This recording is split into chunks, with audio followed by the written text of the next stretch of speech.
यशदा यशोदा, वह सबको यश देती है। 85 वर्ष की आयु में भगवान का आगमन, पुत्र का आगमन, एक बार भी नहीं कहती है कि ये मेरे पुण्य से है, ये मेरे प्रारब्ध का फल है, हमारे तप और जप का ये परिणाम है ना। बोले तप किया होता तो बहुत पहले फलीभूत हो गया होता, जब तप तो बहुत समय पे फलीभूत हो जाते हैं। ये किसी जप तप और साधन, नियम, व्रत, उपवास, दान, तीर्थ सेवन अथवा किसी पूर्व जन्म के किसी भी शुभ कर्म का फल नहीं है। ये अनन्य अनुग्रह है स्वयं परमात्मा का। और हाँ, अगर जप तप पूजा पाठ फलीभूत हुए हैं तो वो आपके हुए हैं, इसे यश मैं आपको देती हूं। कान्हा आपके कारण हमारे घर में आया, भगवान आपके कारण हमारे बने, हम सबके बने। आनंद दानंद संभो मनांसि जानता, देवा भागम यथा पूर्वे, संजानना उपासते। बुद्धिमान दूसरों को श्रेय देते हैं, दूसरों को ही सम्मान देते हैं, दूसरों को ही आदर देते हैं।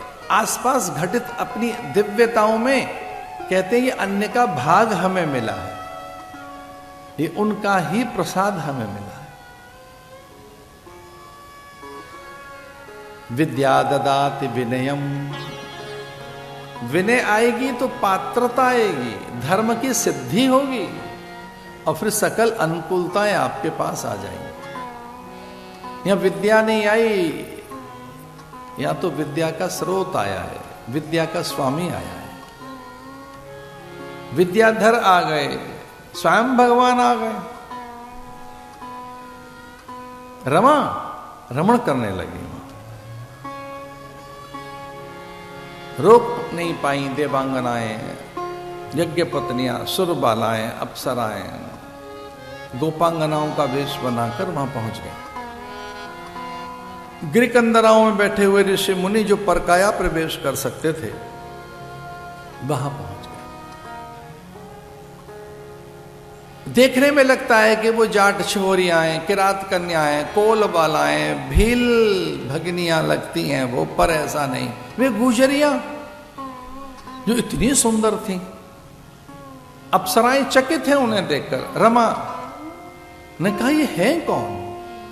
ये अहीर बालाएं, ये जाट छोहरियां, किरात कन्याएं, ये गुजरियां हैं कौन?